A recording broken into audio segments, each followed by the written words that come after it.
और थोड़ा डाल यार। एक कटिंग दे। गरम चाय।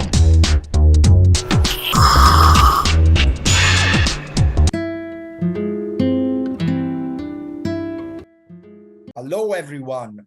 Welcome to yet another episode of Cutting Chat with me, Kevin Jairaj. This is the place where the conversations are short, but the chai is really, really hot.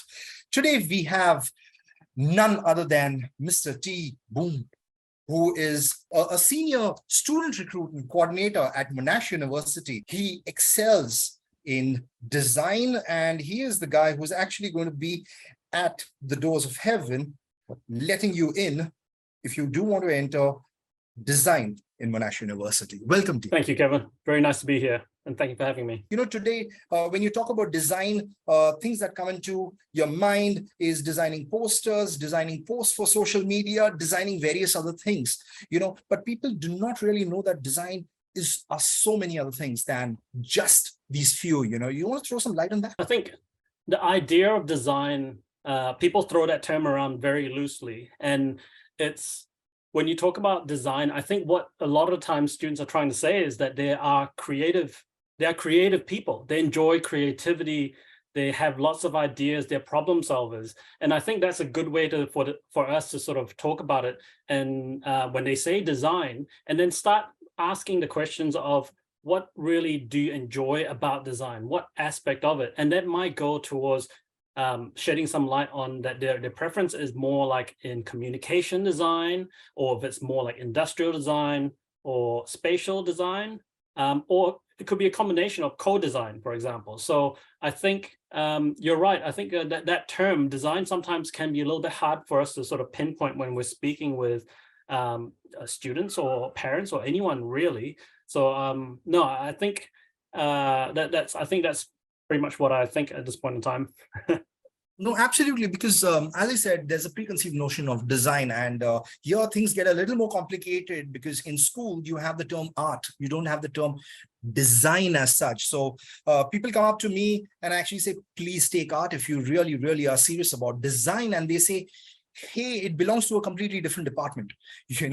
Unfortunately, because we use technology so much, and we use Photoshop, and we use Illustrator, and we use so many other softwares, it sits under the computer, ICT to be more specific, and that causes a bit of confusion, as a result of which people opt out of art because of the preconceived notion of it just being fine art.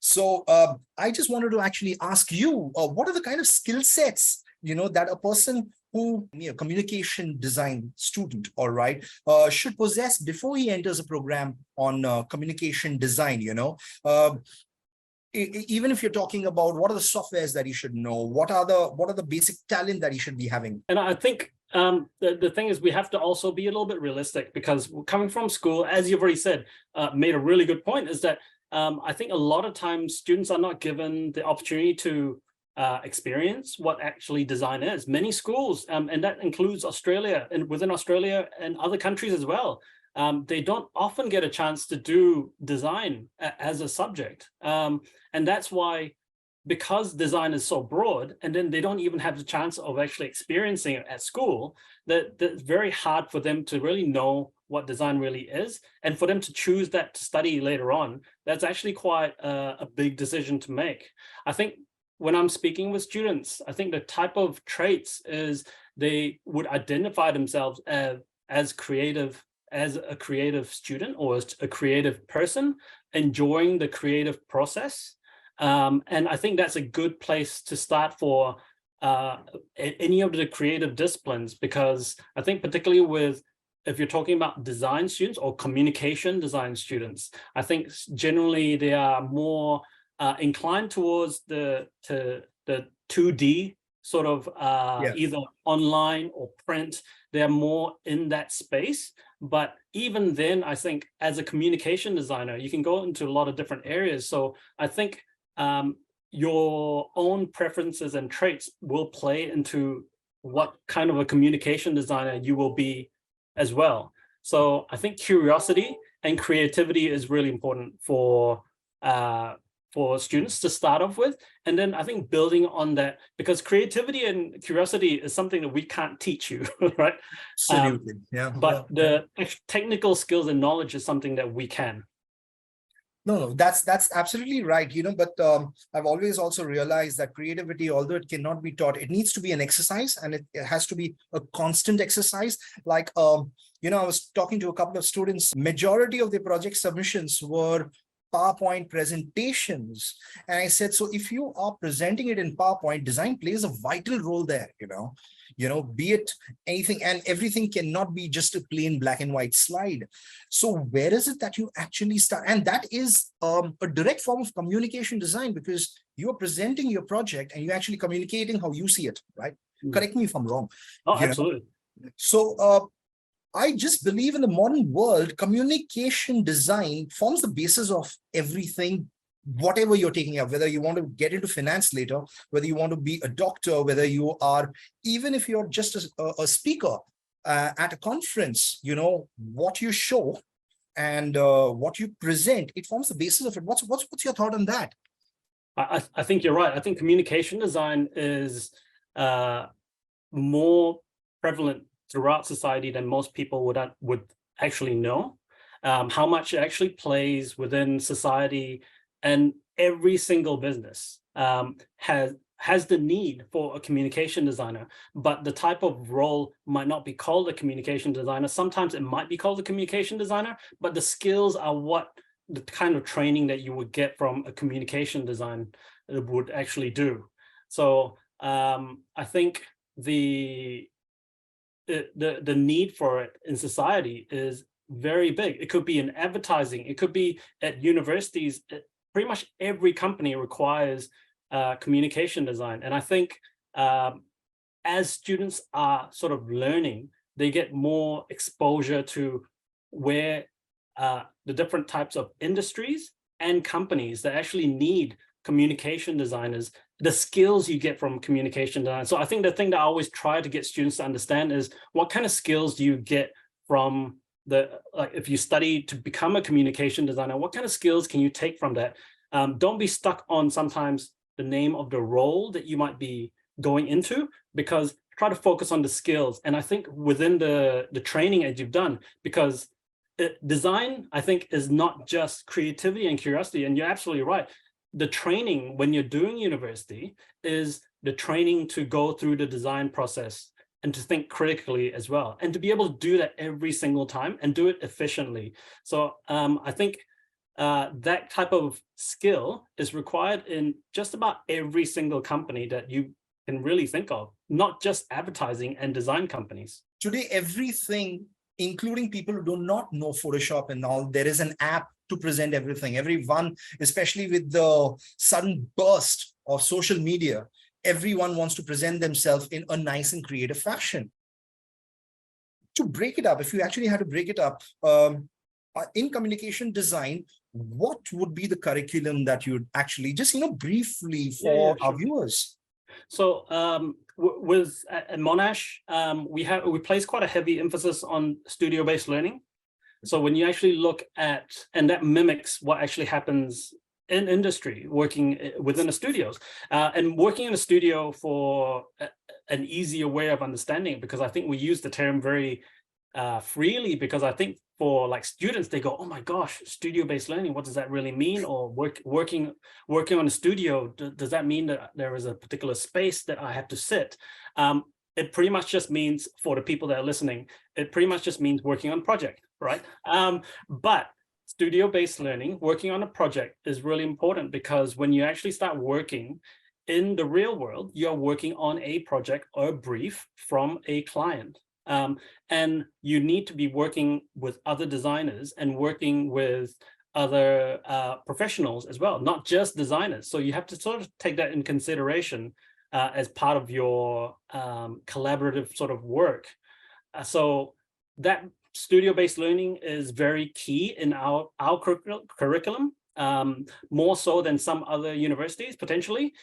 We also do some theory-based subjects that sort of give students an idea of what type of design has happened and methodologies has happened before in the past. So we learn from the past, but we also have subjects, even at undergraduate level, that let students think about the research side of design. So this is more like, what type of designs can we sort of foresee as communication designers or other designers? So we actually spend the time with the students to sort of debate and think and do research about what type of designs we can look forward to. The other part for our curriculum anyway, is that we allow students a large option to undertake electives, and electives make up about 1/3 of the course, and students can choose more design potentially as electives. So there are some that you can explore to extend on the studios and the different subjects that we have. So you can do more design subjects, or you may choose to do other areas like fine art or business, something else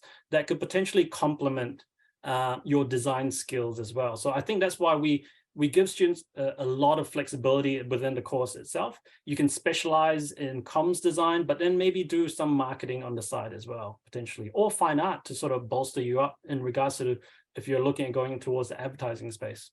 Oh, that's really nice for the stuff that actually you're offering in the program, purely because what tends to happen is people learn a certain subject, and then when you go out there and you try to implement that subject, especially something in design where you have somebody barking down the word deadline, and you're like, hey, listen, I had a week to create that over there, and here I've got to give it in a couple of hours. By the time you come up to that speed, that you've lost the bus.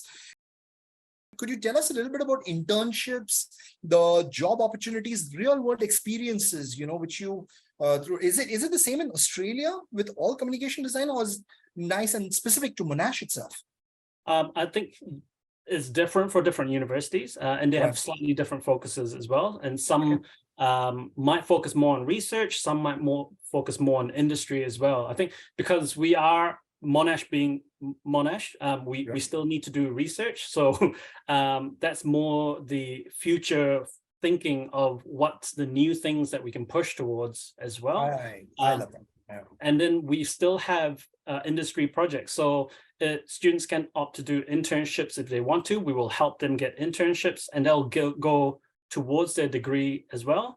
And it could be, it could be an internship that's something that they would like to, so they can go to a particular agency if they want to. We can help them with that. Or sometimes we also have our alumni that also might have created their own brand agency, for example, and they may offer sort of internships back to our students because they would like to give back to us for, as alumni as well. So I think all the real world part of it as well of the course is that the people that are teaching it are designers. They are all qualified designers. They are working, they have different hats, I suppose, if you want to think about it. So they're teaching, they're doing research, and they're also working on their own in different areas. So I think the course itself for the real world side, design is a hands-on course. It's the same with all of our courses. You have not literally get your hands dirty, but you do need to use your hands. You might sit in front of a computer, particularly for comms design, but a lot of the collaborative work as well requires you to actually sort of physically, sometimes to be in places. But now with different softwares like Figma, for example, that our students do use quite a bit, we might be able to work a little bit more remotely as well. So that's part of, it's not something that stands out within the course. It's something that's laced throughout all parts of the studio. I think that's the thing. All right. It's really good. You had to actually mention a little earlier about including a bit of collaborative design in communication design, which I feel becomes absolutely important. Do you have sessions like I was designing an entire campaign for pharmacy, and so what I chose to actually do is spend an entire week with a chemist, just to understand terminologies, understand how they actually speak, understand who visits them and who their clients are. And that's when you actually begin to formulate something, and that's the best part about being a designer. Your connections with various fields, be it finance, be it engineering, be it anything is so. Do you have interdepartment kind of excursions, if I might I choose? suppose, so for us, I suppose it's more like a lot of our students do double degrees. All right. So like very recently, we had an intern that worked with us, and she was a communication design student, and she's doing a double degree with IT. And what she's looking at focusing on is games design. So collaboratively, she's working with other students that are doing purely IT.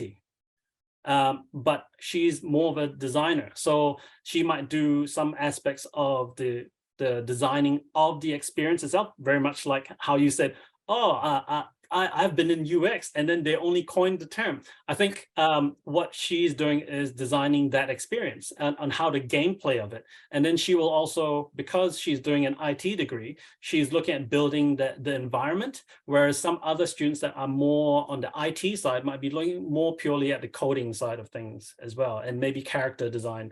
So I think our students get an opportunity of that especially when they choose a lot of the double degrees that we have. So comms design and IT is a very popular one, especially games design.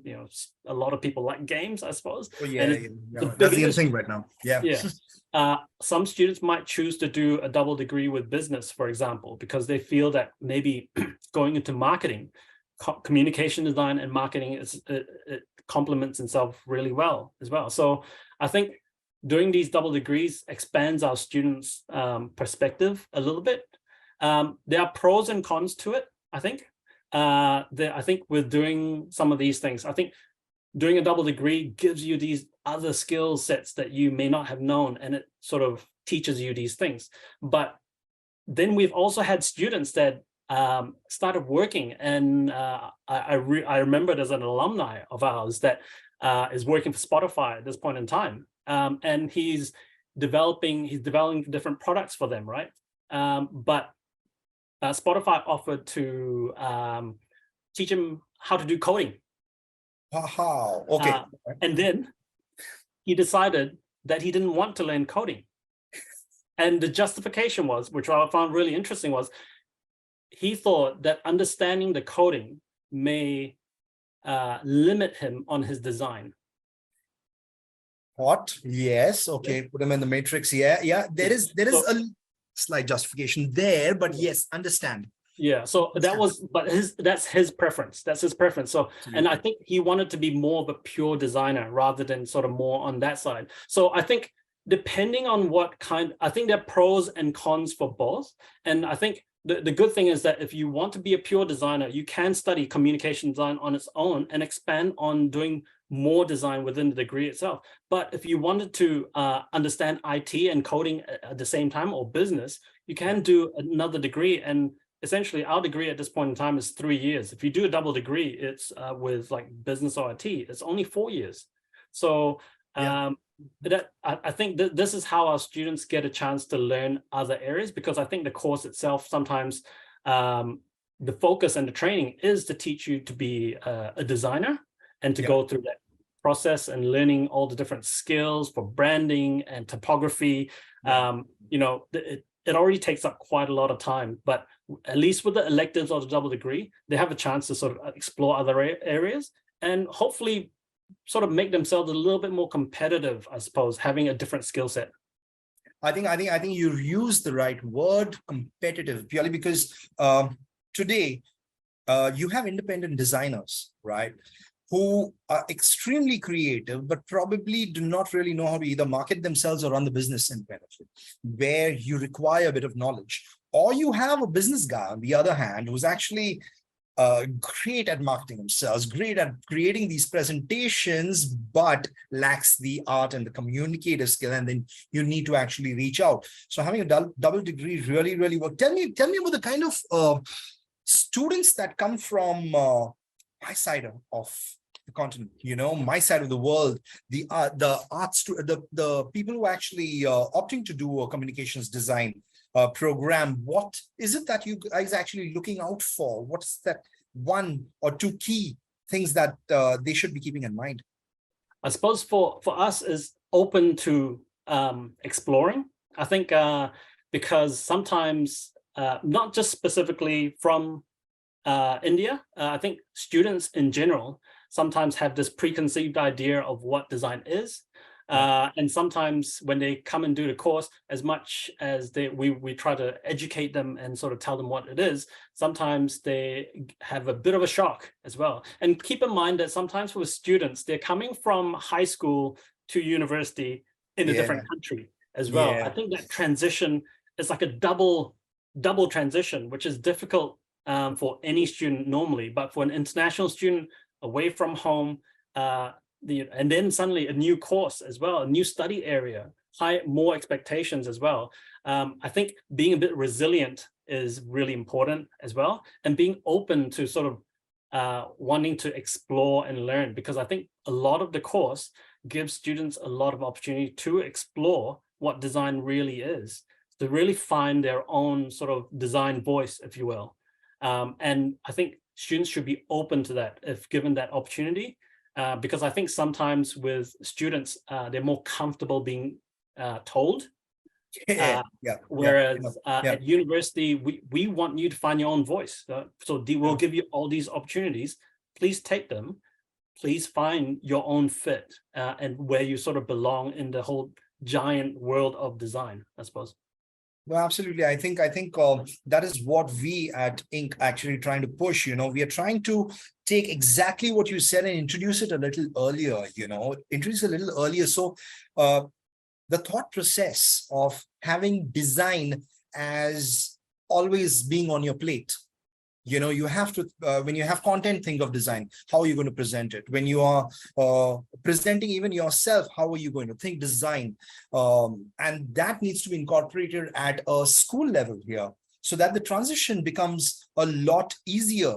You know, you happen to actually mention about the challenge that a student actually faces when they come directly from school into a new country, and then you take up actual design. Could you give me a couple of examples of how maybe Monash or your university has actually helped them on the side to overcome those things? You know, what is the initiation process? So I think orientation is really important for students. I think sometimes it's really interesting because I was just speaking with a student really recently, actually from a different country, but from the Philippines.